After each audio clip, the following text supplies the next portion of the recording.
एक शिल्पकार था, सूरत मूर्तियां बनाता था। उसका एक 3 साल का बेटा था जो हमेशा उसके साथ बैठकर देखा करता और अनगढ़ हाथों से कुछ न कुछ बनाया करता। और जब भी वो कुछ बनाता उसमें कमी जरूर निकालता।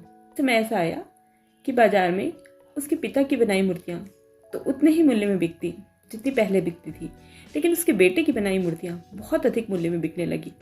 कुछ समय तक तो ऐसा चलता रहा, लेकिन अब उसे लगता था कि जब मेरी मूर्तियां इतने अच्छे मूल्य पर ग्राहक खरीदते हैं तो जरूर उनमें कुछ बात होगी, तभी तो। एक दिन उसने अपने पिता से कह ही दिया कि आपको तो मेरी हर बात में कमी नजर आती है, आप मेरे काम में दखल न दिया करें। बस उसके बाद से पिता ने उसे सलाह देना, उसके काम में दखल देना, गलती निकालना बंद कर दिया। धीरे धीरे उसकी मूर्तियों का मूल्य घटता चला गया। उसे बड़ा आश्चर्य हो रहा था कि आखिर ऐसा क्या हुआ। जब वो बहुत परेशान था तब उसकी पत्नी ने सलाह दी, मुझे लगता है आपकी मूर्तियां तो वैसी बन रही हैं, बस उसमें आशीर्वाद की कमी हो गई। तब उसने याद दिलाया, अब आप पिताजी से सलाह नहीं लेते।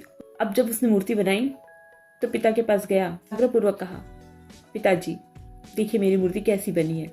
उन्होंने फिर बड़े उत्साहपूर्वक उसकी मूर्ति देखी और जहां कुछ जो कमी रह गई उसे सुधारने कहा और ये सिलसिला फिर चल निकला। बस ऐसा ही होता है, बड़ों का आशीर्वाद भोजन में नमक की तरह दिखता तो नहीं, लेकिन उसके बिना भोजन का स्वाद फीका पड़ जाता।